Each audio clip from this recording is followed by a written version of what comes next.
We are TFR, Truth Frequency Radio.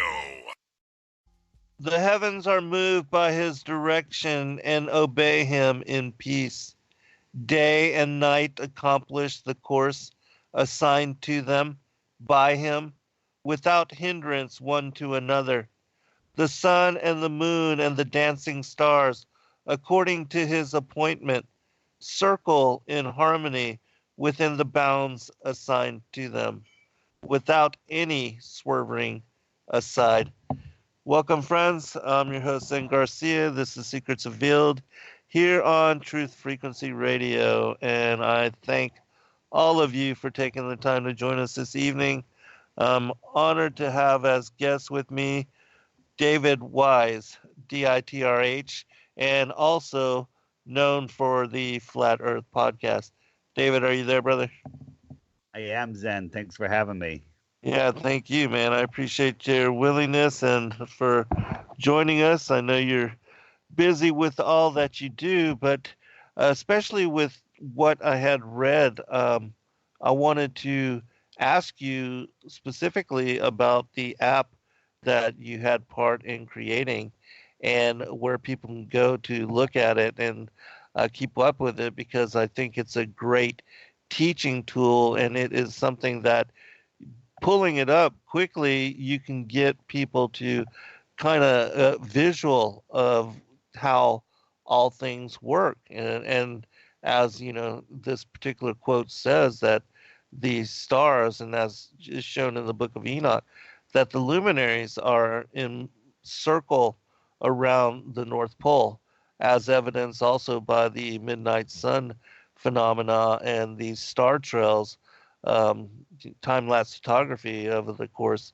of an evening. And so if you would share just your website contact information, and we'll talk about the app somewhat. All right. Well, my website is theflatearthpodcast.com. Facebook page the same, theflatearthpodcast.com. And my YouTube is DITRH, as you mentioned, which stands for Deep Inside the Rabbit Hole, the initial. So the app, let me tell you about the app. The app was, I was trying to explain Flat Earth to people, as we all do every day. And I was like, you know what, there should be an app. And because I had made physical Flat Earth clocks. The problem with the clock was the sun doesn't migrate between the tropics. And I was like, how can I make it do that? And I was just trying to think of a way. And I was like, wait a minute, an app would be good. And I figured I'm just going to make the app for me. And I was willing to spend a couple of $1,000 on it. And I figured, if I make my money back, that'd be great. But I made it for me. And that was, I started that a few months before the conference last year in November. And I've been working on it. It's basically a life sentence. I've been working on it every night because the guy that's doing it with me is in India, the programmer. And he's basically coming online around now and shuts down, tomorrow morning when I'm ready to head out. So it's a great app because it shows you the Flat Earth layout. Now, no one's married to, everyone argues about maps and whatnot. But what I say about the app is no matter where the sun is on the app, you look, if it's over Australia, if it's over Sydney, call up somebody in Sydney or just check online. What time is it in Sydney? It's noon. So there's something right. I don't know. Are you a circle map guy? Oh, yeah, absolutely. Yeah. I fully agree. And I think that as I read in the scriptures, it also describes it in the same way. And, my whole 9th book, The Flat Earth as Key to Decrypt the Book of Enoch, deciphers the book on the courses of the heavenly luminaries, which Enoch describes the same thing. He describes the motions of the sun, the moon, the planets, and the stars as moving from east to west and then back north to east, which is a circle. Zen, you know how people say, the brainwashed globers, which we all were at one point, so it's not a negative comment, how the stars, the star trails go in the opposite direction. They go in the opposite direction in the southern hemisphere. That proves the Earth is a globe. They don't. I mean, it works perfectly on a flat Earth. But you got to remember, no matter where you are or what direction you're facing, if you turn around, what was clockwise is now counterclockwise. They always rise in the east, set in the west, no matter what direction you're facing. Right. No matter where you are. Yeah, I agree. People have to remember that because it's a mind twister to understand what's going on. Always rises in the east, sets in the west. Game over. Right. Absolutely. And I think my explanation on this is that, the lower half of the firmament, which covers from the equator down towards the southern latitudes, is much larger. And that when you look at visually, the perspective is that, as Jaron showed with that little half dome magnifying glass as well, that when you look at the lower portion, it seems to go backwards. It seems to bend downwards.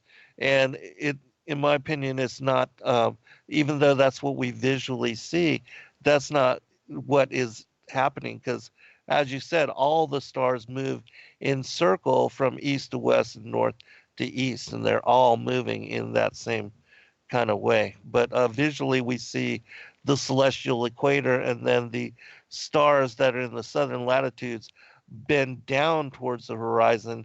As the sun, when it disappears, it moves closer to the horizon until reaching the vanishing point. Then we are no longer able to perceive it. Yeah. So on the app, people will say, like right now, I'm looking at it. I'm on the East Coast, New York time here, and the moon is off to the right.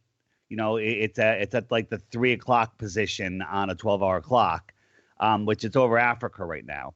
But that, from looking at from an above position on the map, that looks to be northeast, when in fact it's dead east of me, because east and west aren't straight lines, they're circles. Right. So you cannot point east. It's impossible. When you point east, you're pointing south. That's what people don't understand. East and west only work, right where you are. But as soon as you start moving away, like you're holding a compass in your hands on the ground, as soon as you start going in a straight line in that direction, you're bearing south. And in no time at all, you're heading dead south. Yes. Even with the sun moving across the southern skies from east to west, it arcs, it rises in semicircle, and then reaching the midpoint, then it begins to head back down towards the horizon. So it moves in this kind of circular pattern. And so, even with, looking at the circumnavigation, the same kind of thing when you look at it if you apply it to the Earth as almost like a pizza or, a pie, and that kind of shape. The same kind of concept is visually, that's what you see. Yeah. So I'll just talk about the app for another minute and we can move on to something else. But what it does is you can set up for an hourly time lapse or a daily time lapse, so you can really see things progress. You can watch the sun migrate in and out between the tropics. I have a jump 3 months, so you don't have to wait a really long time. And you can show people seasons. When you're explaining the flat Earth to somebody and they're actually listening, they're not just, throwing up roadblocks, and they're asking questions. You break out the app, you show it to them, and the same thing happens all the time. They go, oh, that's how it works. And then you can bring up the zodiac, and you can show them how the zodiac works. And you say, look, the sun is just about to go into Cancer right now, or whatever zodiac it's going into. And you watch it move, and you all of a sudden understand. I didn't fully understand how the sun could be in a zodiac sign before I built it in the app. It always says, the sun is in this zodiac. I'm like, I just couldn't. It's like a lot of spinning wheels to put together. But then once you see it on the app, it instantly clicks. And the other thing is I used to laugh at astrology, which I say all the time, but now I know that astrology is a very big part of our lives. And, because we're not dealing with rocks that are, rocky planets that are millions of miles away. We're dealing with energetic somethings that are within our atmosphere, if you ask me. So, but the moon, its place in the zodiac, in the sky clock, as Crow 777 puts it, is very important, and that changes every couple of days. So the clock shows you where it is and how it's moving through its zodiac position. So for that alone, I think the app is great. But the main feature on the app that I like, and maybe you have the app. I hope you do. If you don't, Yeah. Yeah. Is every morning I put or sometimes in the evening I put up a different daily video. I find a good flat Earth video. Sometimes, a lot of times I put new stuff out there, and sometimes I go to some classics, and it has a new video every day. I try to put short ones up during the week and longer ones on the weekends, just so I can deal with everybody's busy schedules. And this is coming in super useful with the censorship on YouTube, because right now, if someone said, "Hey, how does the sun set on a flat Earth?" and I send them a video, they'll watch it, and then the next 10 videos that YouTube auto plays for them are all propaganda to make them not believe what they just heard. Right. And that's really bad now. So the app, I put it in playlists. So if they let the next video play or the next 10 videos play, they all come from the playlist that I put them in. Awesome. So if you have somebody that's like really into flat Earth, you say, "Hey, download the app, and just every day for a week, don't believe me, don't believe anything yet, it's too soon. Every day for a week, watch the video, take a look at the app, look at the moon in the sky, where, when you, like right now, the moon is rising. I wouldn't know to look off to my left to see the moon, but there it is. And watch it. I'd say anybody that looks at the app every day for 2 weeks becomes at least a globe denier, let alone a flat earther. I was just going to say, the other interesting thing is that if you have it for a long period of time and you look at it every day, you become familiar with what Enoch describes as the motion of the sun through the 6 gates of heaven in establishing the seasons. Because, like tomorrow is going to be the summer solstice, and it's going to reach the Tropic of Cancer and be at its highest northern, transit, and then it will reverse course for after the summer solstice and begin moving back southward until reaching the equator for the autumnal equinox. That begins fall, and then it starts to move into southern latitudes. And for those 3 months, the sun will be over the outer perimeter of the Earth, the circle of the Earth, and until it reaches the Tropic of Capricorn. And so your app gives the visual of all of this, and so people watching it and looking at it all the time for a year, you'll become familiar with all those movements, and then it will click in your head as to even what Enoch described and encoded into his work, thousands of years ago. And so it's amazing, and it's such a, awesome teaching tool again, and also helping people to understand. Also, as the moon's phases change, you can see its relationship on the wheel of the sky to the sun, and then you kind of learn where the moon is. It's just automatic. I was looking at the app and I was like, "Oh, the moon should be right up there." And I look up and there it is, right? The sliver moon that I probably would have missed. It's in the day sky, but I knew to look there, and there it was. And there's something special about seeing the moon. Nobody looks at the moon and goes, "Oh, boo." You look at the moon and go, "Wow, look, there's the moon." Unlike the astronauts on the moon that never said, "Wow, look, there's the Earth." Never once did they say that. You ever fly? You coming in to an airport returning from a trip, and you see your house? Not specifically my house, but looking down at all of the area. You recognize everything. But if you see your house, what do? You bang the person next to you, go, "Hey, that's my house." Right. Yeah, absolutely. But the astronauts on the moon never once said, "Wow, look at the Earth. That's amazing." Never once. That's an impossibility, right? Never once. Right. I tell a stranger that's my house. See the Earth on the moon. Come on. Right. Yeah. Come on.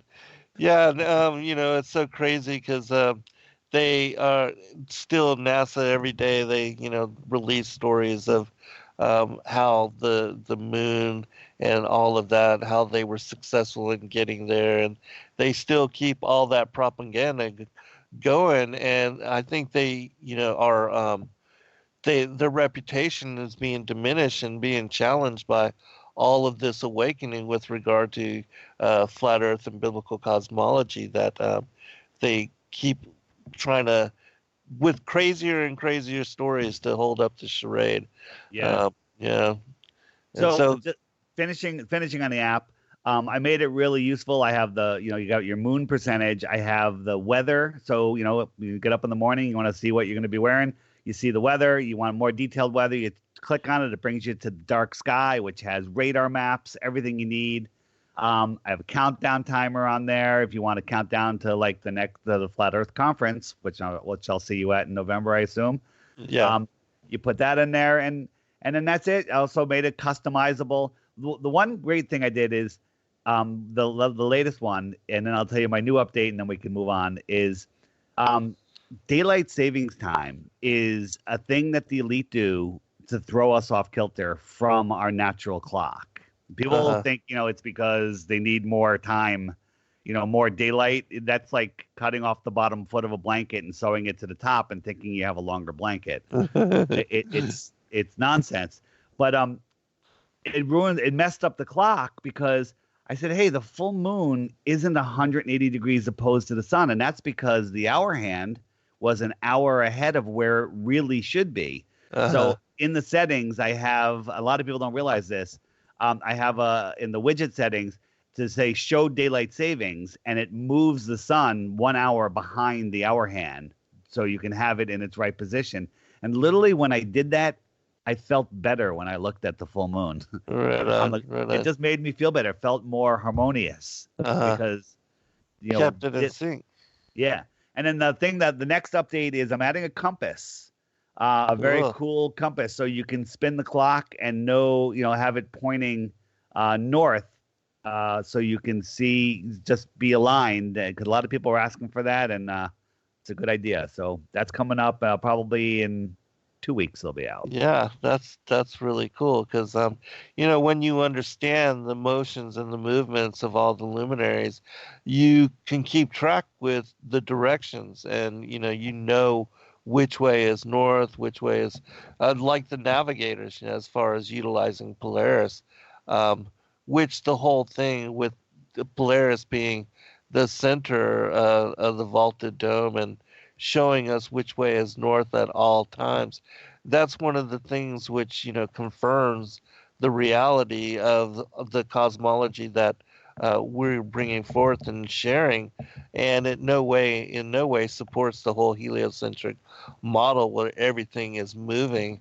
That the Earth is moving around the sun's moving around the Milky Way, and the Milky Way is moving around some grand universal center. I mean, all of that is just crazy. Listen to this this thought on star trails. So here's a little thought experiment. You have a wall across the room, and you have a bunch of points of light on it, okay? Mm-hmm. And you take a camera, and you just look at the viewfinder of that light, of those lights on there, and imagine there's a grid on your screen, and so all the stars have their X and Y points on your screen, right? Yeah. Right? And now you just move your camera to the right a little bit, and every single one of those stars is going to move to the left on your screen, right? Okay. So now imagine that you're at a northern latitude. You're not exactly at the North Pole. You're New York. You're anywhere in the United States. And you're looking at the Earth is stationary. You're on a sphere, okay? And it's stationary. And you're looking at all the stars. You can see Polaris. I can see it like 38 degrees off or 42 degrees off the horizon, because that's my latitude. I can see stars above it and stars below it, okay? And I break out my camera. I have Polaris in the middle, and then the Earth starts moving to the right just a little bit. All of those stars, the ones above it and the ones below it, are going to move to the left. All of them. They're not the ones below Polaris aren't going to go left, and the ones above it are going to go right. They're all going to go the same direction. What that proves is circular star trails are because the stars are circling above us. Right. It doesn't work the other way. A lot of things work both ways. Okay. Like circumnavigation works on a ball and it works on a flat Earth. Right. East to west. But star trails only work on a stationary Earth. Yeah, I fully agree. And, that's, again, one of those confirming witnesses. And like we had mentioned, as far as the sun, tomorrow being the summer solstice, that people in high northern latitudes, they can go and watch the sun remain above the horizon and circle in complete, from east, southwest, back to the north and back to the east for almost 3 days, and that's not possible on, the whole global Copernican model for understanding world. Well, you know what? I view it this on a ball, Earth, this a spinning ball. The whole spinning ball thing is just ridiculous. But if the sun was at the latitude of the Tropic of Cancer, could you see it just like we see it now? I'm gonna reach out and say yes, even though the entire model is ridiculous. But you would have to see the same thing at the equal southern latitude 6 months later, and we don't see that. There is no 24-hour sun anywhere in the Antarctic. Right, exactly. And there's fake videos, plenty of them. Not even plenty. There's less than a half a dozen. Why would you fake it? Everything that's interesting that can be filmed in high def will be filmed in high def. Right. And the other thing is that the sun increases and decreases its speed. Like, now with it being up and above the Tropic of Cancer, it's circling at really slow speed, which is why it remains, and the climate up there in the Arctic changes drastically. All the tundra begins to melt and all the grasses and mushrooms and things grow and all the animals have their mating season all aligned to this particular short period of time where the sun is just moving slowly in circle above that particular region of the world. And that is completely different than in the Antarctic. The sun, when it's down near the southern latitudes, it's moving quickly, and the ice in the area down there, it never even gets chance to melt in the manner that you see in the Arctic during the time of the midnight sun. There's a mountain of ice in Antarctica, which we know that as the ice rim, and it's a mountainous region of just collected all this snow and all this ice, and it never has a chance to really thaw out or melt. I never use the term ice wall. I always use the term ice shoreline. It's not. It could be mountain range. It could be a tundra, whatever you want to call it. But it's the shoreline. It's like the shoreline of a lake. Right. How far does it go? When people say, where's the edge? I say, where's the edge of a lake? Right. Yeah. You can't jump off a lake. Mm-hmm. Right. Yeah, exactly. Go away from the center of the lake. And who knows what's out there? I think you and I have our suspicions. That I don't know I think we're in an enclosure. I have no idea what's beyond it. Yeah, nobody really does. Even though some have speculated the fact that they're not allowing people to go beyond and to just do that kind of exploration. But I do find it intriguing that there are certain maps, like that 1,000-year-old Buddhist map that shows, lands and places out beyond what is as far as accepted or allowable for people to go and investigate. And that there's mentioned, even in the Srimad Bhagavatam, of lands beyond. So, Yep. who really knows? Before we go to break, for those of you that don't know, the name of the app is the Flat Earth, Sun, Moon, and Zodiac Clock app, available on Apple and Google Play. Yeah, absolutely. One other thing too is we follow the ancient Enochian lunar solar calendar, and that map and with our calendar, for people that are trying to learn and understand how the moon establishes the Sabbaths and also is the determining factor for the Levitical feast days. I mean, there's no better tools for helping children to understand and oneself to understand those kind of movements. All right, we'll be right back, everyone. All right, welcome back, everybody.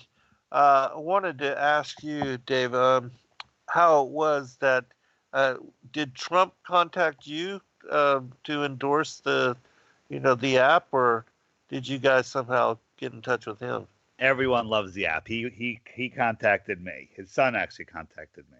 Okay, that's what I thought, and I know Melania is also a big fan of it, and so I figured he'd want to be in on it, and so but pretty cool endorsement.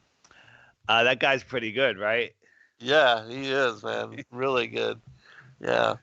Well, let's talk about some of the things that you've been involved in, and some of the. I know you've been doing a lot of interviews, and that you are invited on a lot of really big name platforms, and that you've been instrumental in just really bringing a lot of people to truth.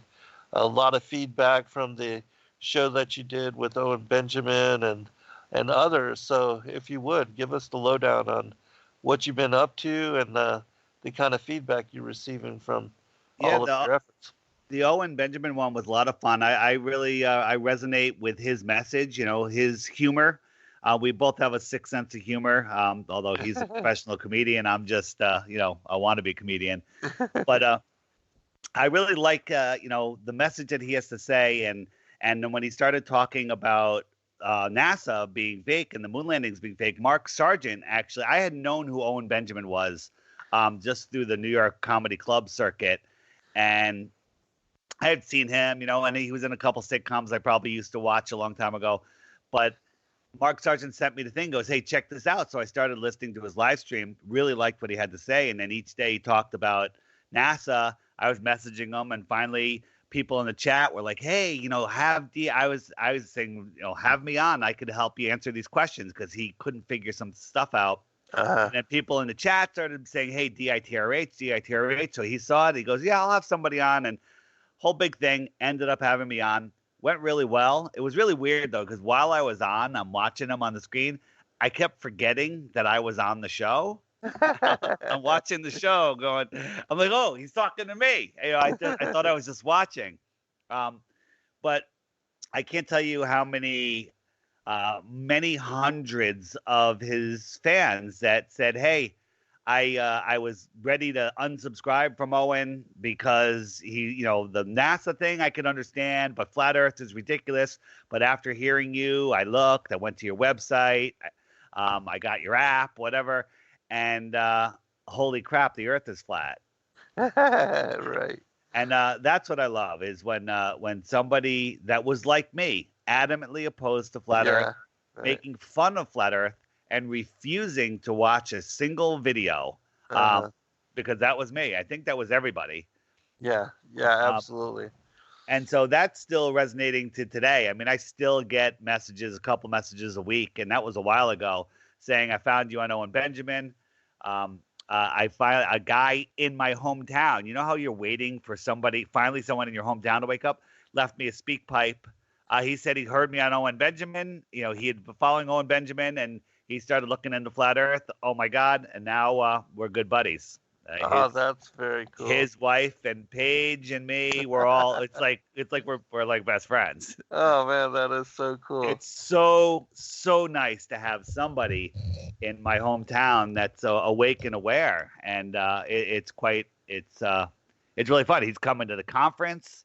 with his wife. So we're really looking Awesome. forward to that. Yeah. Awesome. Yeah, because this is largely a lonely journey to awakening for a lot of people. I mean, we're still what, less than 1% of the 1%. I mean, it's still the numbers for the awakening, even though so many are coming to discernment on this. It's still, we are such the minority, Right. The and so brainwashing is so strong. yeah. It's so strong. I think I forget who said it. I heard it today, and I've always known this, but somebody put it in words today. Maybe it was even Owen. He said that the elite are breaking up, or maybe I know it was the SGT report. It was Sean on SGT. The elite are breaking up relationships. They're getting everybody to fight, be isolated, be online, not to go out and socialize physically. And they said one of the things is people that are depressed. It's because they don't have any human contact, but then they force those people to spend 1 hour a day with somebody else without any electronics talking to each other. And guess what? They become not depressed anymore because we need this physical human interaction. So Right. the point I'm trying to make is being a flat earther can be very isolating and lonely. At least it was 4 years ago. It's getting better and better now. It's really getting exciting now because the number of people that are coming into it. But going to the conference, how great of an experience was that for you? Being surrounded by 600, Awesome. 1,000 flat earthers, people that are awake and aware. There was nothing like it. Yeah, there isn't. I mean, there's a whole family vibe, even though you have some brothers and sisters fighting amongst each other, but still there's that overall family vibe of coming home, like a reunion of sorts. Yeah, I by the way, I don't give any attention to any of the internal fighting. You know what? Because there's internal fighting everywhere in every group. Just ignore it. Focus on what you like. It's like, I bumped it. That's how I met Matt, my co-host on the Flat Earth podcast. He's just sitting there and everyone's in the bar. There's 3 televisions on with sports games. Nobody's looking at them. Everyone's just talking to everybody. He was talking to somebody and then he was just standing there by himself. I walked over. I was like, "Yo, buddy, Earth is flat." He's like, "Yeah, right on." And whatever, we started talking and now we host a friggin' podcast together. So yeah, you guys are great together too. And as far as which I never really expected that you would hook up with somebody that is biblically oriented. But you guys groove together, and your sense of just strange comedy and the stances that you take and the way you joke off each other, it's fantastic. For people that have not checked out the Flat Earth podcast, definitely do so. You'll be rolling. I mean, it's like a party. We try to keep it funny because if you don't laugh, you're dead. And right. And so I always say they say laughing cures cancer. Well, I make people laugh, so I cure cancer. Yeah, and then you have individuals like Mitchell. Michelle calling in. Michelle, thank you. Yeah, calling in from Australia, and it's interesting that you guys helped kickstart his career, and how he's working with Paul now. Paul the Plane has the Do Me podcast, and he was like so nervous. He's like, I was thinking of starting a podcast, Dave. What do you think? I'm like, you don't have to ask me. I mean, everyone should start a podcast. Yeah, absolutely. You want to call it the Flat Earth Podcast too? Go for it. I don't care. It's like, I do care. I want you to do it. And then the other day he goes, we were thinking of having some more, sorry, Paul, if I'm spilling all of our confidential information. I was thinking of having some more audience interaction. And how would you feel if I use SpeakPipe? And I'm like, I don't own SpeakPipe. Go ahead. Use it. It's a great idea. I didn't invent it. And I think SpeakPipe's a great way for audiences to send messages in. And that's the second half of our show. We answer calls. We answer recorded messages, which is kind of fun. Yeah, that's a great part of the show because also a lot of humor there, but then a lot of serious awakening happening to those that are being first introduced to this topic. That's my favorite thing, though, is when somebody asks a tough question. somebody that's like, this flat Earth thing is stupid. Someone with a radio show, anybody that wants to interview me, to have me on to answer their toughest questions, bring it. I'm on info@theflatearthpodcast.com is how you can reach me. But ask those tough questions because there's answers for all of them. There really are. Some of them, like, hey, you know what? We don't know. It works on a ball. It works on a flat Earth. It's inconclusive. It doesn't prove either, but nothing disproves flat Earth. And there's nothing that proves work on a flat Earth. There's nothing that goes into the globe only basket. Right. We were, before I forget this point, you were talking about, just how people need to reach out and gather and congregate. And one of the last shows you did, you were talking about the importance of, people come together, even if it's not in a convention setting, doing meetups and things of that nature. And then you had made mention of one of your friends, the guy, I guess he set up your website, that he was creating a friend finder or something. Yes. So can you talk about that? So Dave Hicks from zoomtruth, who's an outdoor activist, great guy. He's crazy, does wild things, but he's spreading the flat Earth truth. So I love him for it. He made a really a beta version of this, and we had William upgraded it, made it into a full website. Got a lot of tweaks. It's actually not as user-friendly as we want right now, but it's getting more user-friendly. But it's the Flat Earth Friend Finder. You put in your location. You can just put in a city and state if you don't want to put your full address in there, just so it knows where you are. And then it shows you a map with all dots all over it. And you zoom in, you're like, hey, that person's just 15 miles from me. That person's, or if you want to have a meetup, click on all the dots in your area and shoot them all emails. Hey, we're having a meetup at the pizza place, at the the beer garden, or wherever you want to go, and you have an instant meetup. It's fun. I was down in Florida, so cool, visiting my mother, and I was like, I zoomed in on the app. Now I'm moving, so it doesn't. But because I did it on my phone, the app goes, "Hey, you are here. Nobody can see that." But I knew that I was here, and I was like, "Hey, there's a flat earther, 20 miles this way, and another one, down this way." But that was right like the week we put it out, so there was barely anybody on it. There's flat earthers everywhere. I would say we are everywhere, right? Yeah, I would say how the flat earthers are 1/10 of 1% of the world population. It might be more than that. Well, I think there's 1/10 of 1/10 of the flat earthers on that app, and they're still everywhere. So the website is zoomtruth.com. Go, it's free. Just put your information in, set it up. Put a little picture for your icon. It could be a picture of yourself or your logo or whatever, just a flower, whatever you want to do, and get on the map, and you'll start meeting people near you. So that's cool. Super exciting.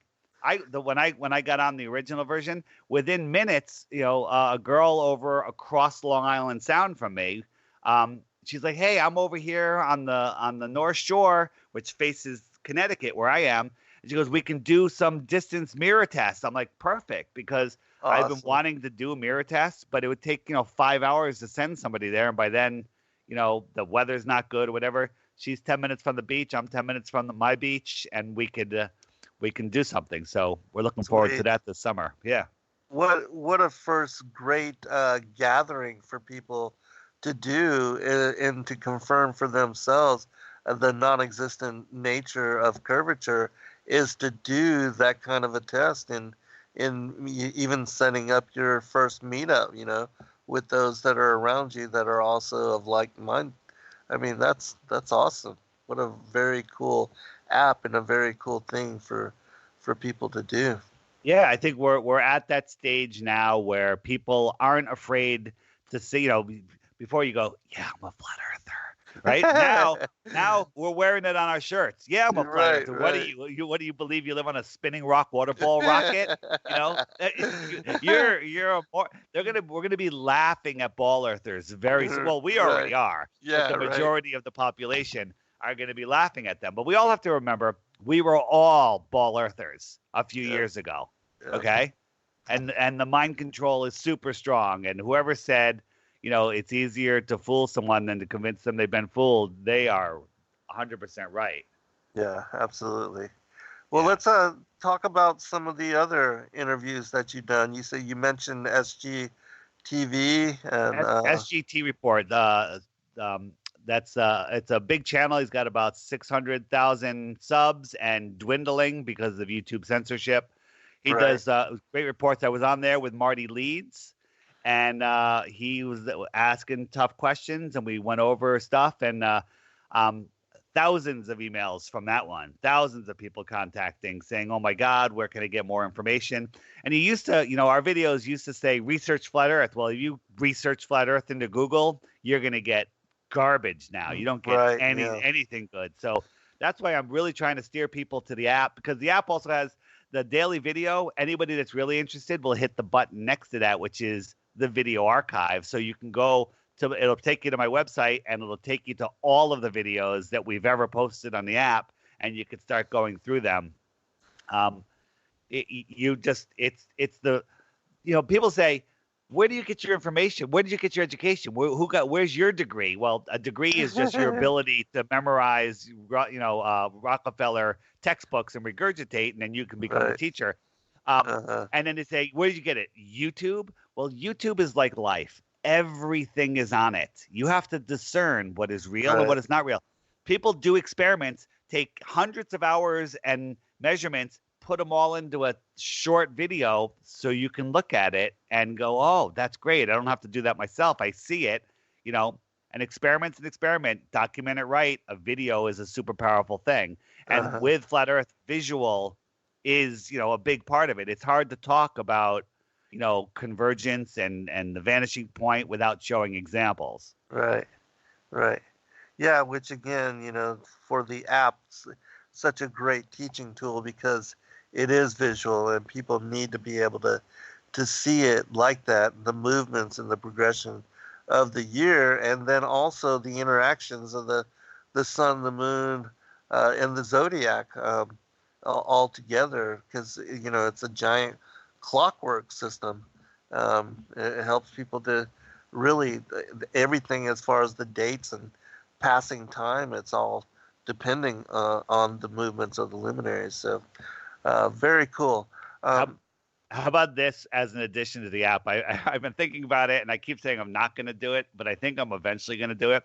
You know how when you're talking Flat Earth to somebody that's brand new to it, they have the program responses, how does it? No one falls off the edge. Time zone. Yeah. Right. So the top 10 program response questions, right? Have them on the app where they have the 10 buttons with those. So when the person asks it for you, you can hit the button. The app will flip over. It'll read their exact question to them, and then play the video that best answers it. Oh, that's great. That would be so perfect. And how useful, Yeah. And it's like, well, how does circumnavigation work? Bam, Circumnavigation for Dummies by DITRH. Probably the best circumnavigation video out there. Thank you. That'll be fun. Great. It'll flip over. The app will just literally flip over and become like a flashcard and a video player. I'll get that done. You definitely got to add that. Absolutely. And those are, literally, these questions are coming next. And then, after they ask, circumnavigation, no one falls off the edge, seasons, a couple others. Then the big question. You know what the big question is? When they get frustrated. They get frustrated because you keep having answers. Why would they lie? Oh, yeah, absolutely. Why would they lie? And that's the best one to answer. There's some really good videos on that. Boom. Why would they lie? Bam, you hit it. I've got a playlist of a bunch of videos, and then you just say, sit down, watch these, and then you'll understand. Yeah, because when you answer that question, that unites the whole conspiracy together with everything else that's going on in world, New World Order and all that. Goodness gracious. That's a hard one to ponder for a lot of people, especially if they have no understanding as to anything with regard to conspiracies or government-sponsored terror or anything of that nature. the bloodline elites and all that. So The why would they lie? Just when someone can't see that, it's all right. I was there once, uh, we're all there. It just shows what a slave we are. We right. are slaves in the system, and the fact that people can't see that just shows what an amazing job the elite have done with Right. fluoridating our brains and Absolutely. just making us really, really dumbed down. Yeah, absolutely. And the vaccines and other issues like that, the chemtrails, I mean, so much Right. connected to it that so much of the world ignores. I mean, they watch it every day. They see the planes up in the skies. It just does not connect for them. They don't see it. I actually think that they don't see it. Like we see it because our eyes are open. They look up. Right. I mean, do you remember laying on the grass as a kid, looking up, going, "There's a bunny rabbit, and there's a bear, and there's a dolphin." Yeah. Now right. you look up there and you're like, "There's nothing up there anymore. It's just big smears and stripes, and right. It's the worst. It's the worst." Yeah. Absolutely. What about the Veritas interview? And also, where can people? Are you re-uploading these anywhere, or do they have to, just kind of search your name? On my channel, DITRH, I have a playlist called DITRH Interviews, and most of them are there. I actually just did one with a French guy in Canada, which is out, but not only like 100. So many people have watched it. I'm going to put it on the app tomorrow, so people can see it. Nice. Yeah, so it'll go on the app Friday. I'm going to put it on Friday evening, and it'll stay through Saturday. So we'll get some views to that channel. Also, I love promoting new channels. Like today, there's a channel. The video on there today is from a channel called Guy Flat. One word. Guy Flat, and he does these shorter than my videos, like 1-2 minute videos on just really emotional that just suck you in, and they're so good. He's only got like 5 videos out, and he's only got a couple hundred subs at the most. So check that out. Subscribe to his channel. It's great stuff. Awesome. Yeah, it's on the app today. Do you have any others coming up? As far as any scheduled interviews coming up that people can... I was supposed to be on with this Jeffrey, I'm spacing on his name right now, guy that's out all the time, that does shows every day. Flat Earth came up, and he said, all right, we'll have you on. And, all of his people think it's stupid, but he canceled when YouTube mentioned that they're going after flat earthers. He goes, I don't want to lose my channel. I have to cancel. Right. I mean, that's what they want.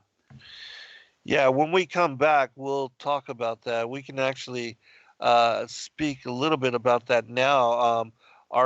Have you been targeted? I'm sure that. Have you been warned? My channel was taken down once before, and so I rebuilt it. But I'm very careful about what I put up there, so it's really difficult for them to give me a strike. They keep trying, but it's not working. My channel right now is clean. I had a strike, but they removed it the other day. Right on. But wait, what was your question? You had a question. I was trying to answer it. Just with the censorship, have you been targeted or warned, or do you feel the heat coming down on it?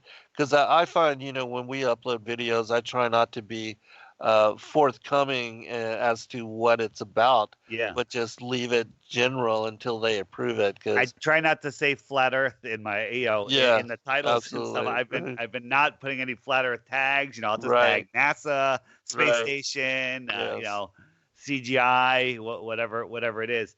And also, the view counts go backwards. Like I'll put a video that on the app that their count is stagnant because either it's old or nobody knows the channel. I'll put it on the app. I can see that 6,000 people clicked the notification to go see that video, and they went from 600 views to 500 views. Yeah. Okay.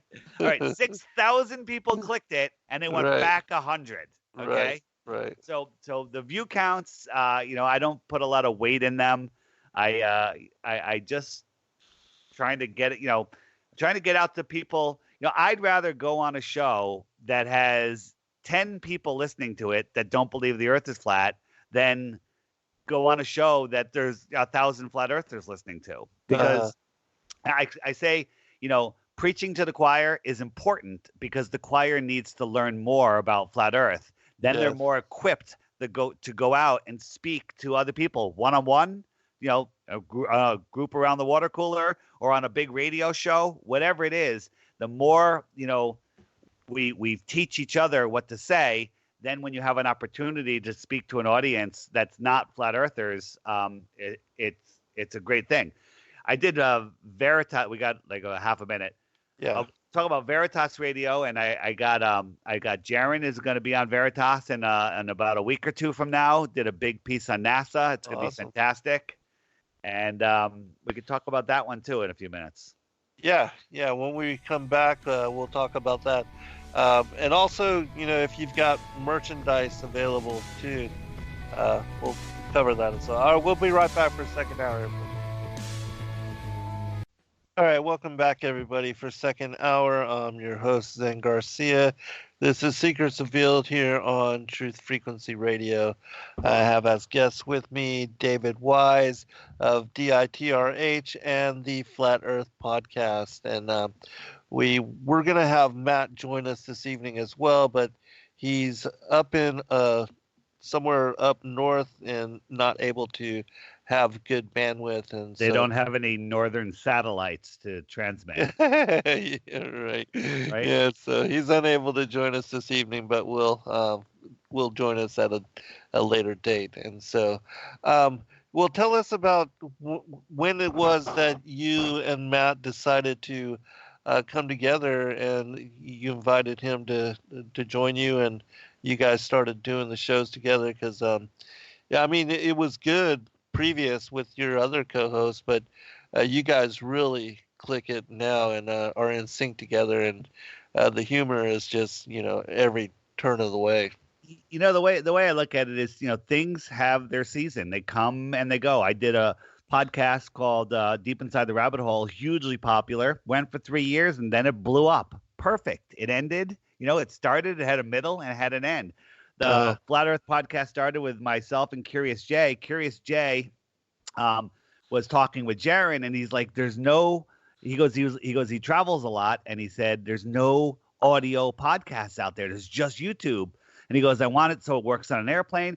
And he goes, I want to do a podcast. Jaron suggested that he gets in touch with me, or maybe he said he wanted to get in touch with me. So Jaron put us together. We started it. Jay took some contract work where he's not allowed to speak publicly elsewhere, so he had to step back. And I was like, Matt's the perfect person to bring in. 4 or 5 years ago, before I knew about Flat Earth, if you said I'd be doing a radio show, forget even Flat Earth, with a guy that believes in the Bible, okay, right. I would say you're out of your mind. Right? Yeah. But I love it because we're not opposed to each other. Matt's on the Bible side of the fence. I'm not on that side. I don't want to say I'm on the other side. I want to say I'm not on that side of the fence. Here's the thing. I'll go and show the science. I'll go, this and this and this observation and this experiment. This shows it, and it's in the Bible. I'll put that on as a footnote. Yeah. Matt will lead with the Bible. Right. Leading with the Bible to somebody that doesn't believe in the Bible is it's pointless. Right. It serves no purpose. I was that guy. Right. So I am remaining that guy to help other people from where I was, because before I discovered flat Earth, we were random specks that, nothing exploded. Yes. And, and became everything. And then, the fish crawled out of the water and became a monkey, and the monkey farted, and here we are. That's what I believe. Okay. And so when I realized, oh my God, we're on this world, it's created. Yeah. And then then everybody takes it from there and does what they want with it. But we live in a created world with a creator that's beyond what any of us can put into words. Right, right. Yeah, and for, your stance was that you were basically militant atheist, and for people that come from that world, they will run the other way when confronted with, as far, well, this is all biblical evidence, and instead of getting it from the other side that, well, look for curvature and its non-existence, or take the dynamics of water and how it always seeks its level, or the fact that you can see the sunset, and the rays fan out in all directions rather than all being parallel, or that you can see the sunset over water, and then the pillar of light will reach all the way from where it's setting above the water to your feet and to your eye on the shore. There's no gap there for the supposed curvature, things of that nature. And so, yeah, for a lot of people that are anti-Bible or anti-Christianity or anti-God, they're not willing to hear it, and they will run the other direction. That was me. when I would be listening to some show on whatever topic it was, and as soon as the Bible came up, click, I go to the next. Yeah, go to the next thing. Right. But now I'm kind of fascinated with it. I'm like, the more I hear, every time I'm listening, I'm like, God, that makes sense. That makes perfect sense. And now I literally been calling Matt up. I'm like, what does the Bible say about this? And he's like, let me check. And I'm like, it all comes together in ways that I don't know if anybody fully understands it, especially me. Yeah. Now the beautiful thing about the community and the many varied myriad perspectives is that none of us has all of the answers, and none of us has expertise where we know and understand it fully from all different, as far as sides and perspectives. But we're having to really rediscover and reconsider and relearn together to better understand the fullness of what we are being confronted with, and being forced to, as far as paradigm, it's all we're re-exploring all of that. I think trying to figure out the shape of the world by looking up at the sky is like standing on a pool table and trying to figure out if the pool table is round by looking up at the lights. It makes no sense. Right. Right. But I think that what's in the sky is where creation is. It's where, I think we're having this physical experience here, and our consciousness, for lack of a better word, our souls are in the heavens above. Yeah, well, certainly there's an aspect of that, the as above, so below. There's a truth behind that statement, and certainly there's a part of us that is immortal and that goes on after death, and a lot of people don't believe in that as well. And then yet these kind of things, considering all of this, and then the Bible aspect of it as far as prophecy and things of that nature, where it speaks about the immortality of soul. These are things, when the Bible affirms cosmology and is correct on that, well, then, maybe perhaps some people will open themselves to consideration on the other aspects of the different truths that are revealed within, as connected to even the immortality of soul and judgment and things of that nature. And so it's an intriguing process, and certainly I know for a lot of people, like even Patricia Steer, that this topic brought her to understanding and belief in God. And so that's a huge thing for somebody that was not a believer and that had denied that whole aspect of the as far as the spiritual nature of the world and cosmology. And so this is a spiritual war that we're in, and that's how the elite have held on so long. It's because they've convinced us through their indoctrination schooling that none of that stuff is real. That spirits aren't real.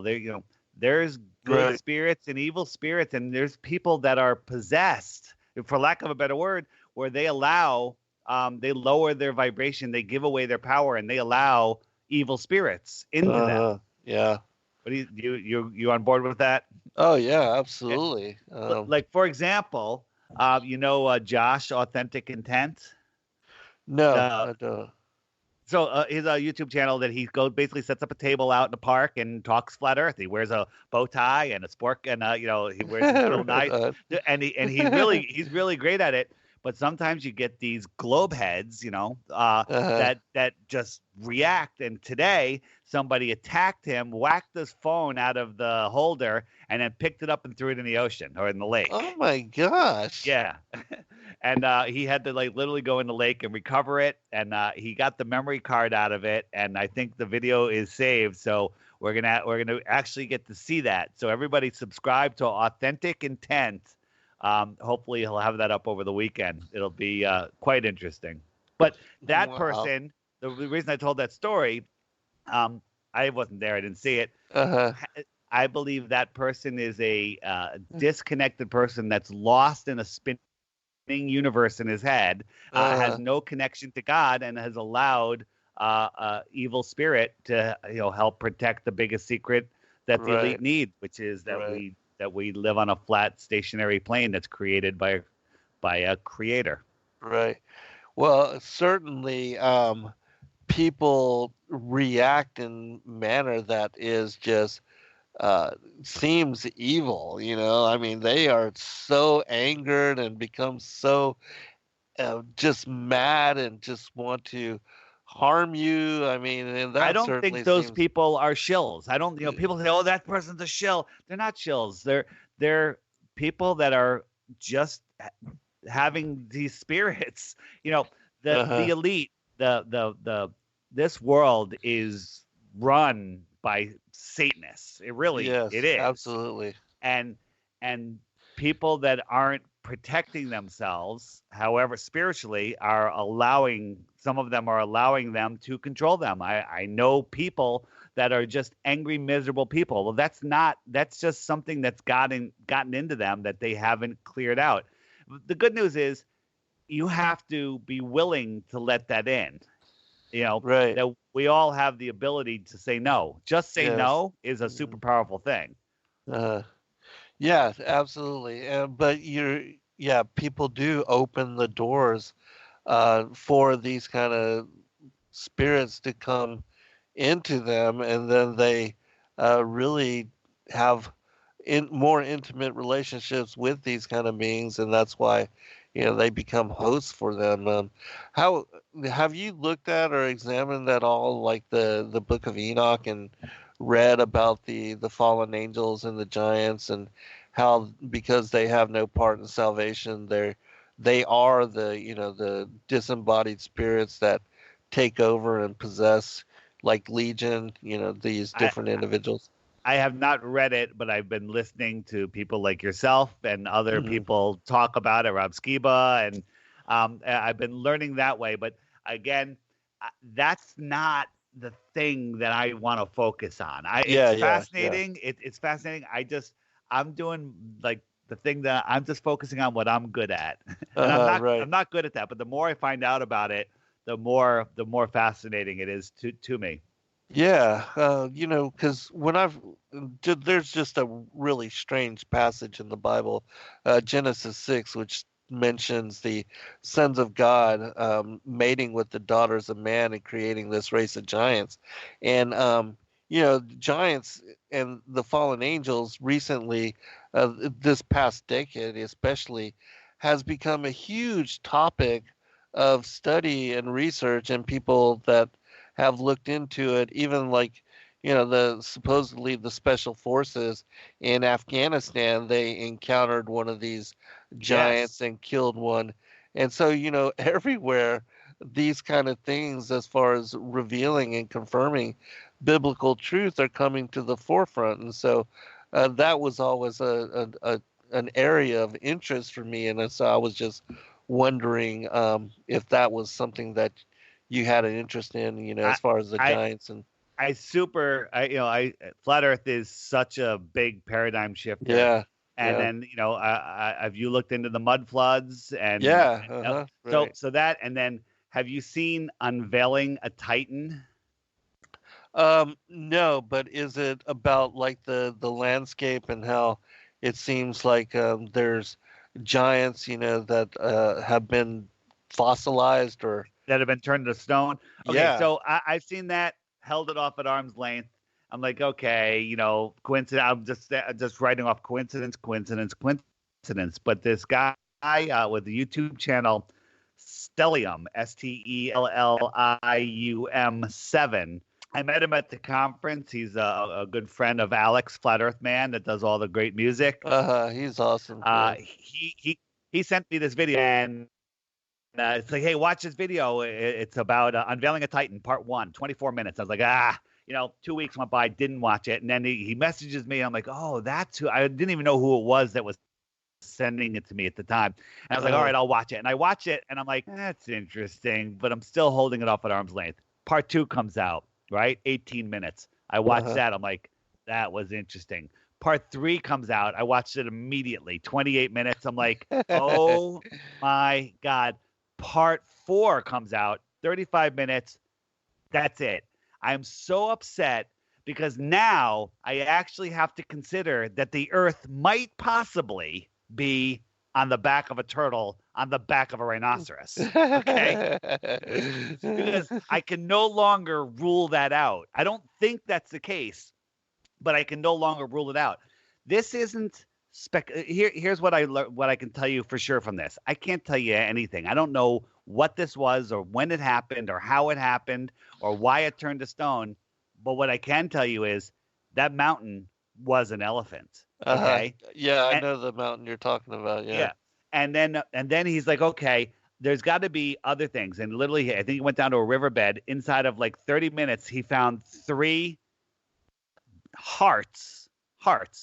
human hearts of giants, like 4 times the size of a regular heart, made out of stone.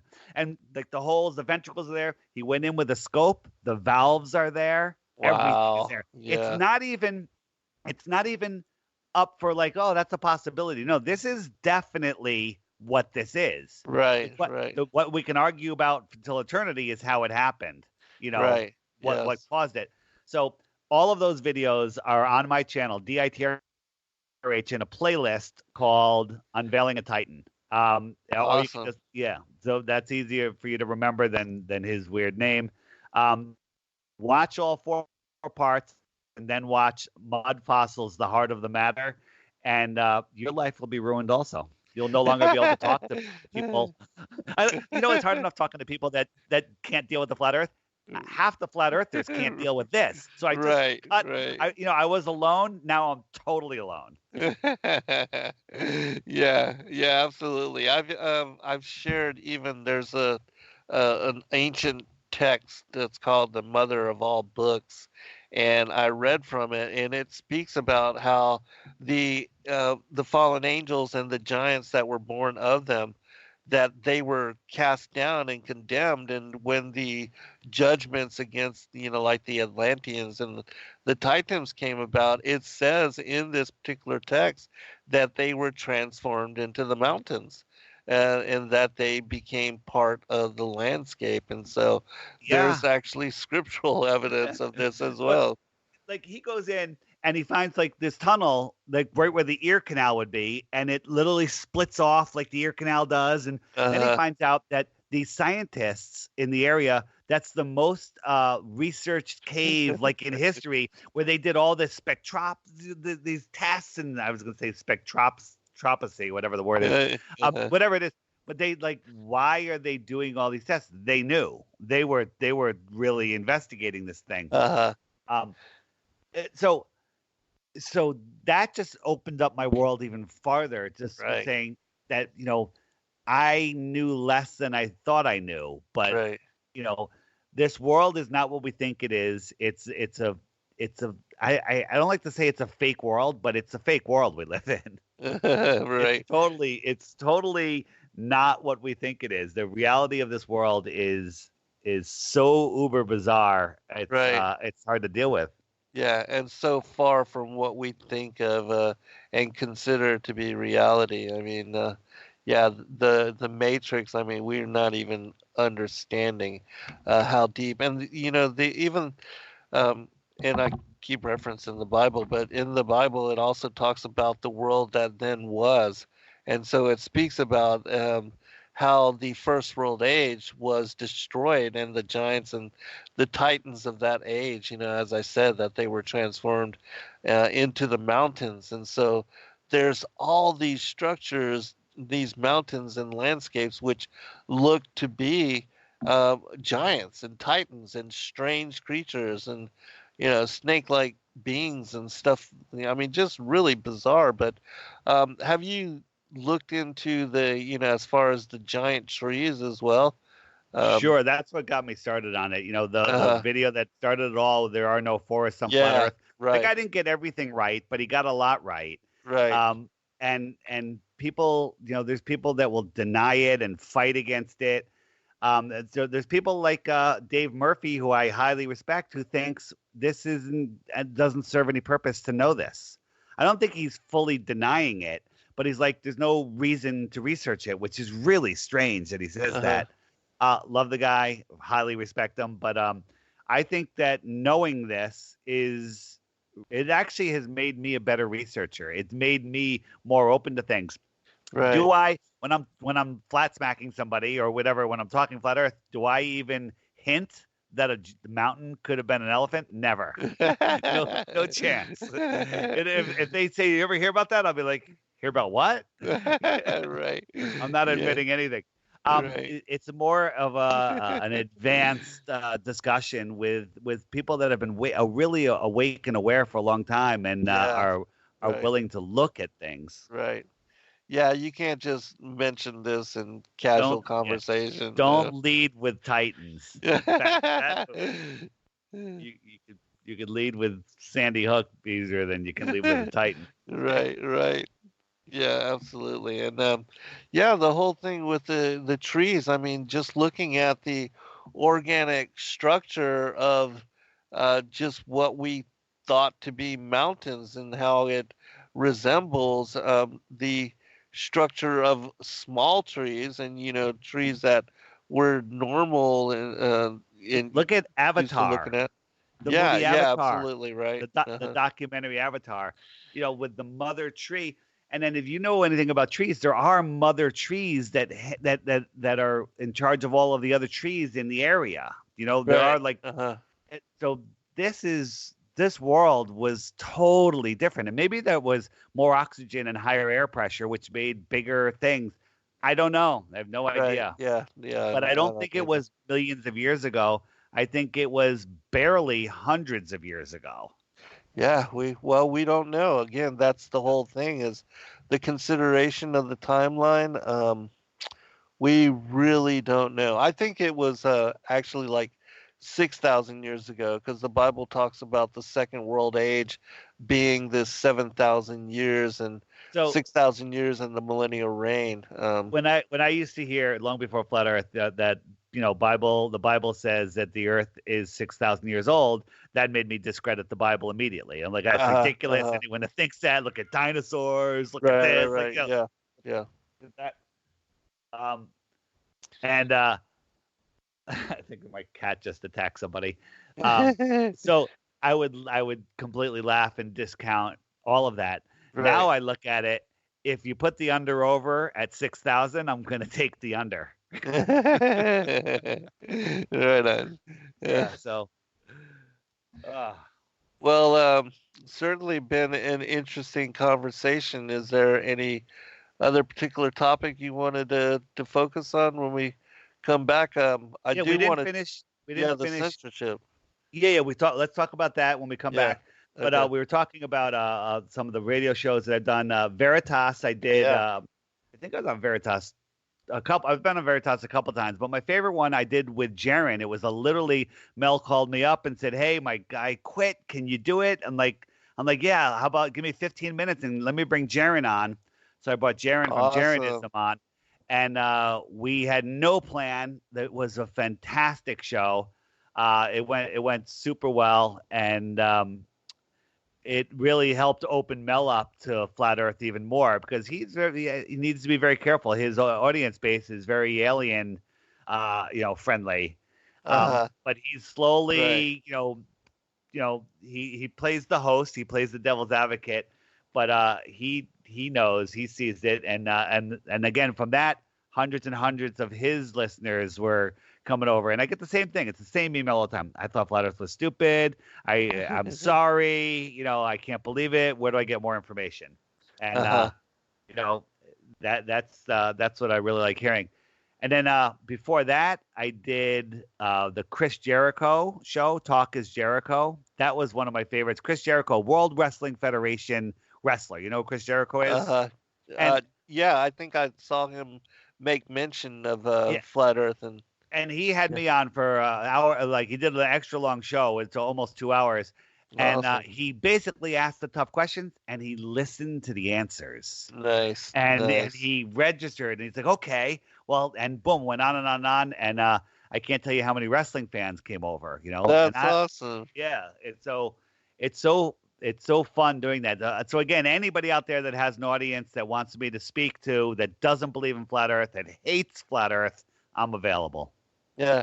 With the show that you and Jaron did with Mel, what are kind of some of the topics that you remember covering?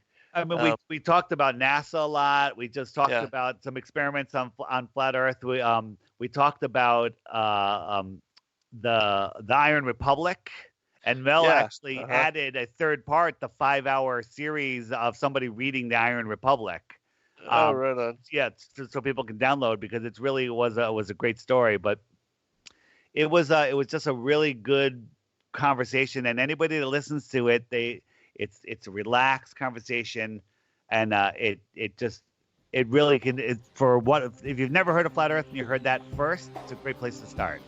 Yeah, we'll be back. Awesome. All right, we'll be right back for final segment. Thanks. All right, welcome back, everybody, for final segment. I did want to make mention that at Sacred Word Publishing, after you told me about the Iron Republic, Dave, we could put it together in book form and have released it into print for anybody that would like to actually read it in book form, because I know it's a you have it in book form, or you're going to put it in book form? No, we do have it in book form. I did post a link in the chat room, and what I'll do is, if you give me your address, I'll send it to you so you can have it. But yeah, we did publish it in book form, and for those that don't know about it, can you let them know what it's about? So yeah, real Jaron tells the story the best, but basically in the 1600s, or I'm not sure what the year was, don't get me wrong, maybe it was the 1800s. There was a congressman or a senator or some politician out of New York that was tired of the system, didn't get reelected, or something happened, and he got a boat, and went down to Antarctica, and they were going around Antarctica, and they went in an inlet, and they kept going through, and they all of a sudden they popped out, and they're back in the ocean again, and they were lost for weeks, maybe even a month or two. And finally they saw land, and they were approaching the land, and a boat came out, and they're like, where are we? And they're like, oh, you're at the Iron Republic. And the guy said on the boat, he's like, where's that? We're from America. He goes, well, the Iron Republic is about the same distance to the ice wall that you are, but on the other side. So they made it past the Antarctic ring, and they were on the other side. And basically it was a story about a group of people that had left this part of the world because they didn't like what was happening. They didn't like the tyranny. They didn't like how everybody was being controlled, and they were living out there. A whole nother advanced society was out there. They had, and the stuff he wrote about, the technology didn't exist when this was written, and it's stuff that we have now. And it was a very it's a really really good story. So you should check it out. It's you get the book and read it, or it was done as a series of articles in a magazine called Florida Magazine. Right. But there is some questions to the last couple of chapters if they were really written by the same author. But it's a good book. It makes a lot of sense to me, and it's great. Yeah, and what is interesting about it is, like we see in that whole story of the Smoky God, the two Norwegian fishermen that went towards the North Pole and also found an entrance into the hollow earth, and later they came out at the other end somehow that it led them to the southern perimeter, and they came out near Antarctica, but they met these giants that lived in the interior of the earth and that had all this high technology. A bunch of creatures living there, like mastodons that no longer existential in our world. But and so even with that map that we had talked about previously, that 1,000-year-old Buddhist map that shows lands beyond the Antarctic ice wall, the shoreline, and that they're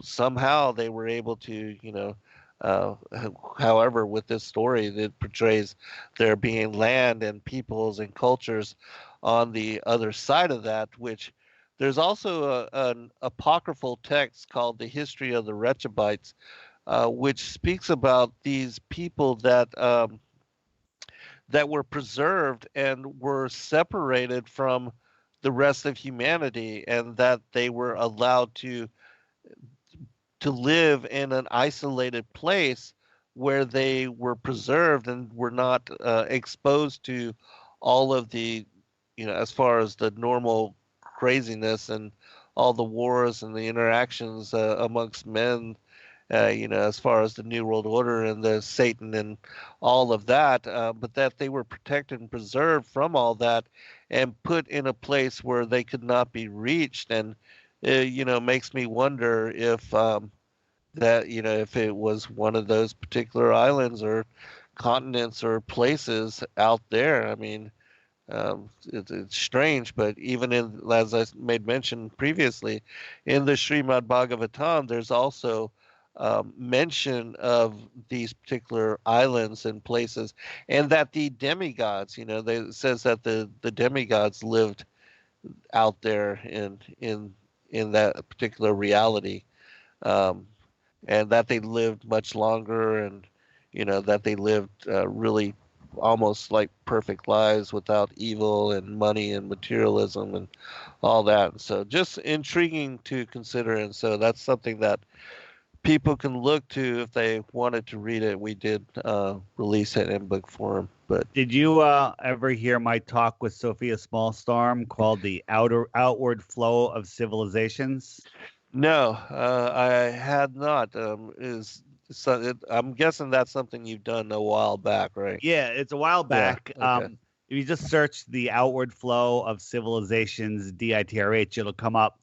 It's mirrored on a lot of channels, but basically, I theorize, and this is my theory, and there's evidence, but it's not saying it is the way it is. You know how we hear how all of these advanced civilizations all of a sudden picked up and left? They disappeared. Right, yeah. Perhaps they traveled outwards. Perhaps, perhaps the where the sun goes out to and goes into changes over time. And I could see people migrating outwards. Let's say America, all of the USA stayed frozen all year long. Where's everybody going to go? Everyone's going to migrate outwards. Right, okay? Right. And so now the ring is getting bigger and bigger as the sun, and let's say the sun is oscillating farther and farther out. It's possible a new sun could be born in the middle and then start a new civilization in the middle, and it starts oscillating outwards. Right. It's interesting. There's lots of evidence. There's evidence that there was a tropical climate underneath the ice in Antarctica. Right. How did that happen?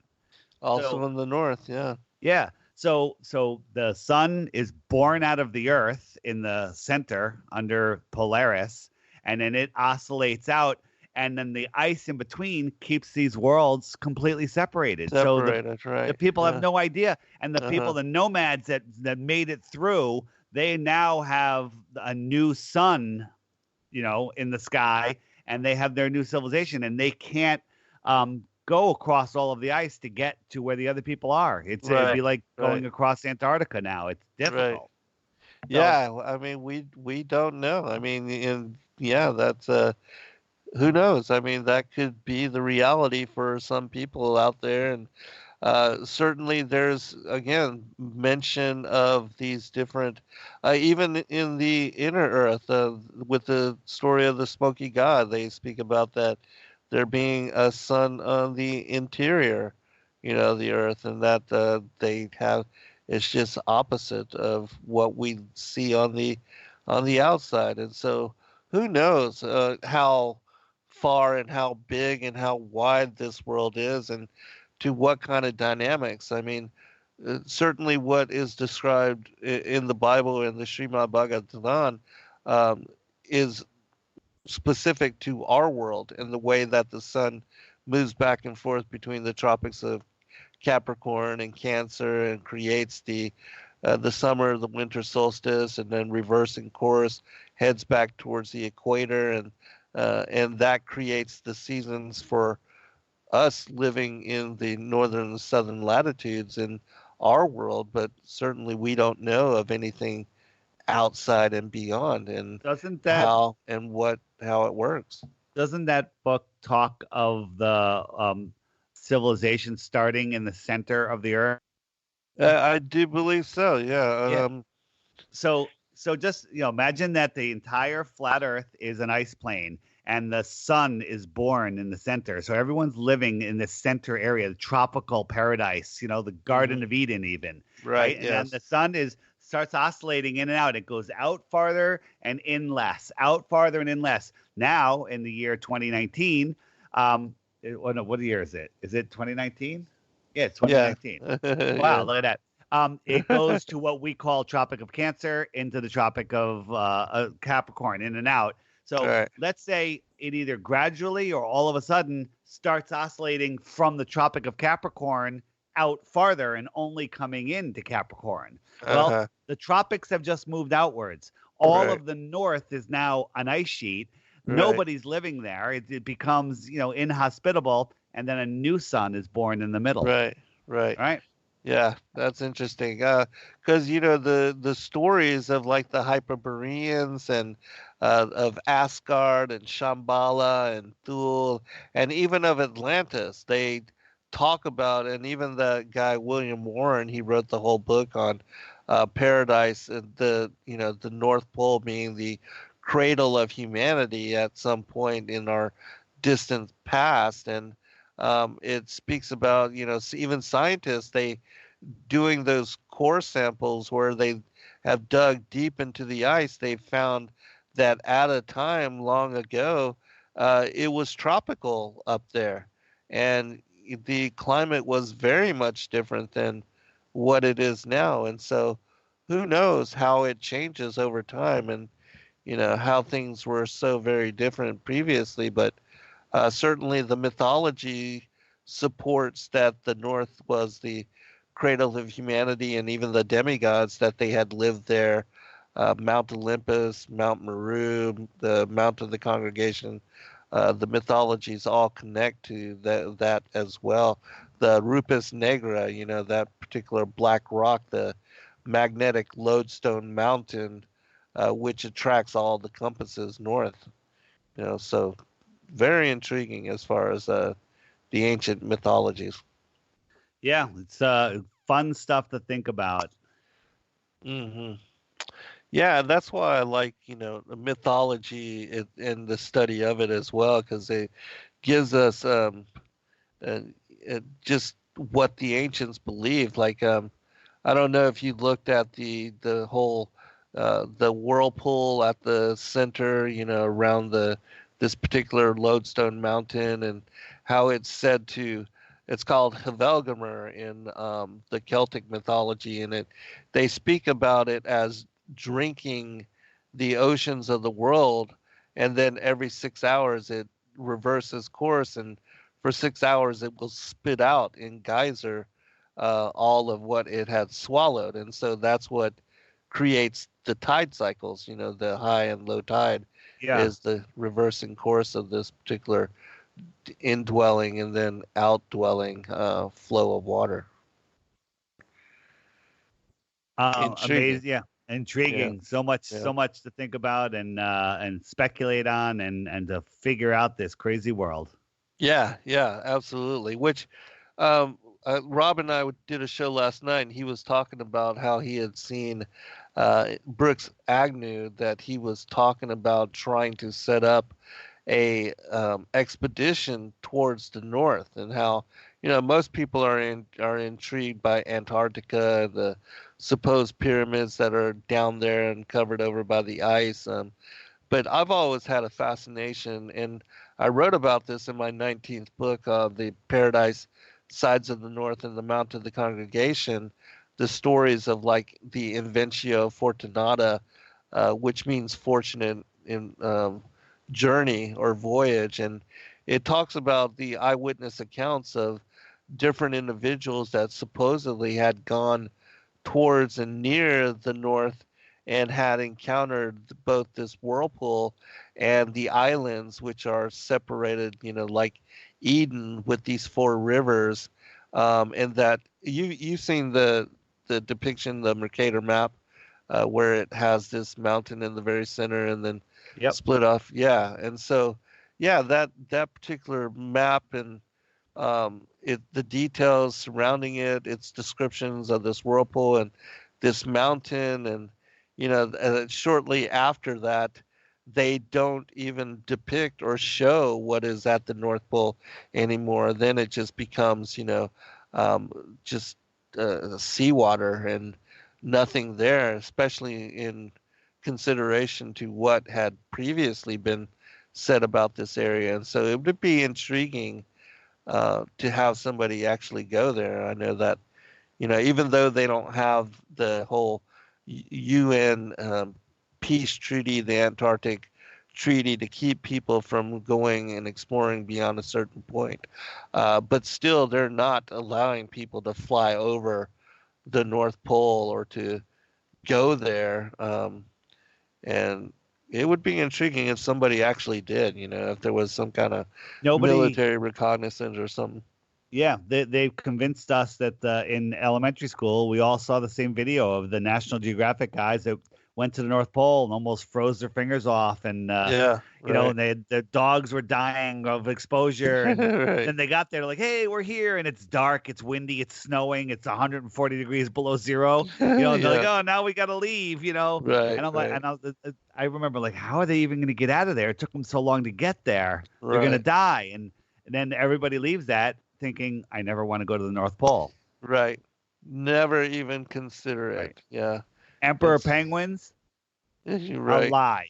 Total lie, right? Yeah, they're penguins down in Antarctica, but they're near the shore. They're not down in the middle, hidden. The whole thing is another story just to keep people away. Right. Yeah, we don't know. I mean, a lot of things are off limits just because of our preconceptions and what we've been taught and what we believe to be reality. And we don't know what they are hiding of this world, but certainly they have done a good job of keeping certain portions and certain parts off limits, and teaching us lies, and even with the shape of the world and how they lied about that successfully for so very long. I mean, it's crazy to really think about. Yeah. Yeah. It's every day my mind is blown. Right. Every single day. It's amazing. Yeah, absolutely. Yeah. Well, what are some of the things that you've been looking into of late and doing focus on researching? What are you spending your time on? I've been whenever I have time to look into flat Earth, I just look for more examples. One thing that I've been thinking about, I've been looking at NASA a lot, is So when women go into the military, they have to shave their heads, right? Uh-huh. But on the space station, which is a confined environment where they're going to be up there, there's no cleaning crew or anything. They have long flowing hair, which is ridiculous because it's like permed. It would be flowing every time they move their head. It would be flowing from side to side, but it's literally just locked into the air with tons of hairspray. That alone should teach you that the space station is a lie. That alone. Right. There's no other evidence you need other than that. Uh-huh. Have you looked at the diagrams? I mean, because you think of like, if you were to have a breach somewhere in the space station, they don't have any like separate locking mechanism to separate one area There's no from another. doors. There's no valve gasket replacement like on a submarine where exactly. They're replacing. They have a crew of like 30 people that do that constantly. There's nobody doing any maintenance up there on that tin can. It's built in a way where where the stresses of just them pushing off of a wall should break that thing apart eventually. Right.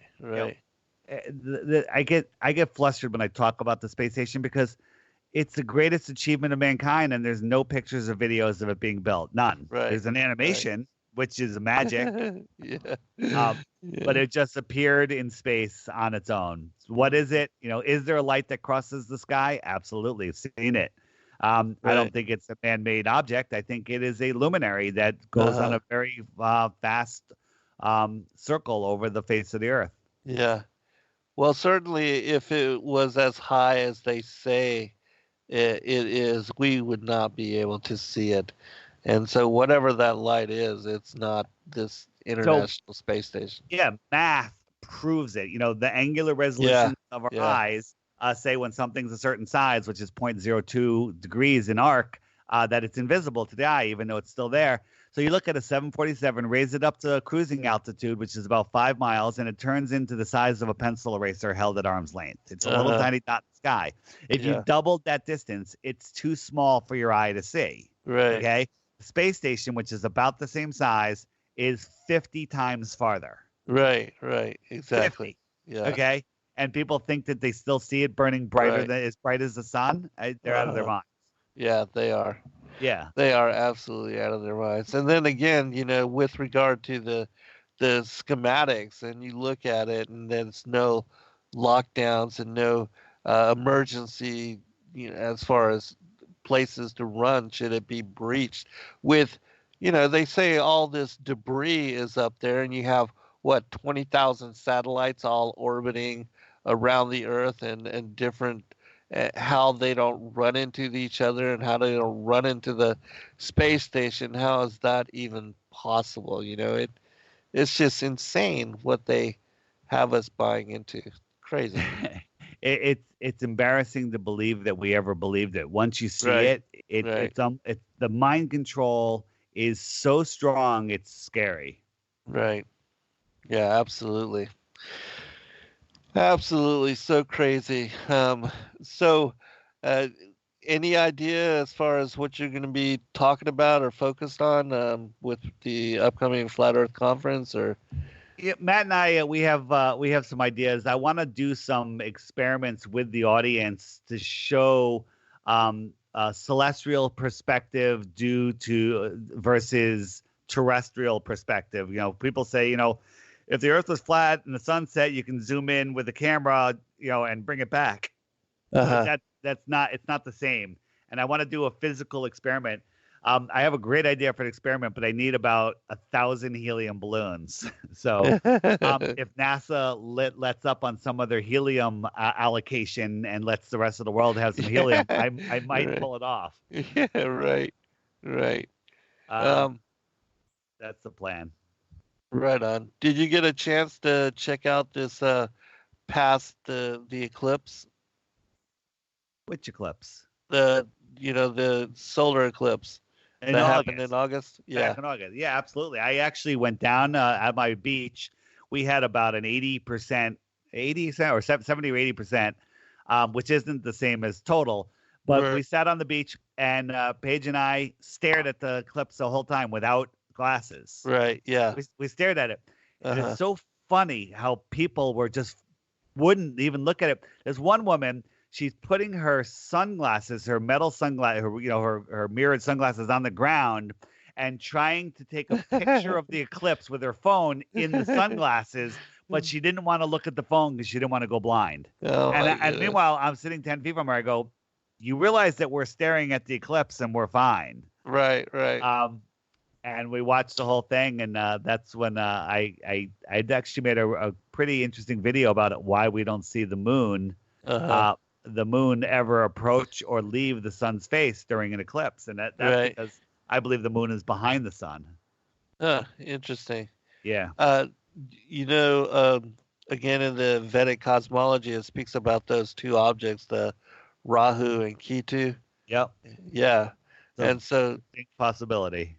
Yeah, absolutely. But certainly the experience, because we drove up an hour north of here, the path of totality wasn't so far, and so we were able to catch it where it just blacked out completely, and it was truly amazing. But like you, I was staring at it directly as well, and it was a magical experience. And if anybody ever gets a chance to catch totality, certainly worth the effort. Certainly, and you can tell that. What do they tell you? Don't look at the eclipse, and make sure everybody has glasses. They're giving them out everywhere. They're giving them out everywhere. Like I went to this thing at the library. There was a NASA guy there talking about the eclipse, and it was actually a really big crowd that showed up there. And then on the way out, they had people handing out glasses. You have enough? You have enough for the whole family? Just handing them out free. And I'm like, no, thank you. I'm good. Well, hey, brother, we've got just a minute remaining, so I want to give you a chance for final commentary and also make mention of your website again. And the Flat Earth Podcast stuff. Yeah, all the links are at theflatearthpodcast.com. The Flat Earth Sun, Moon, and Zodiac Clock app. Check that out. And in the app, if you go into the settings, I have my store, which has mugs and T-shirts if you want any cool stuff there. And the top right in the settings, share app with friends. Click that, text it, email it, tweet it to your friends, and they'll have all the links to download it. So the Flat Earth Sun, Moon, and Zodiac Clock app. Nobody has ever been able to look at it for more than a minute and not become a flat earther. Fact. Right on. Awesome. But hey, man, we appreciate you and all that you do for the community, and we look forward to all the rest of the work that you come out with over, the next few weeks and months. Thanks, Zen. See you soon. All right, man. Be blessed. Good night, all. Bye. Love.